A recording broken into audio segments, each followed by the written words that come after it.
ఎవరి గతి ఎటులున్నదో ఈశ్వరునికెరుక ఎవరికి విధముగా జరుగునో పరమాత్మకెరుక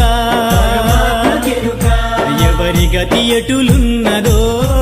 ఈశ్వరునికెరుక ఎవరికి విధముగా జరుగునో పరమాత్మకెరుక ఎవరి స్థితి ఎటులున్నదో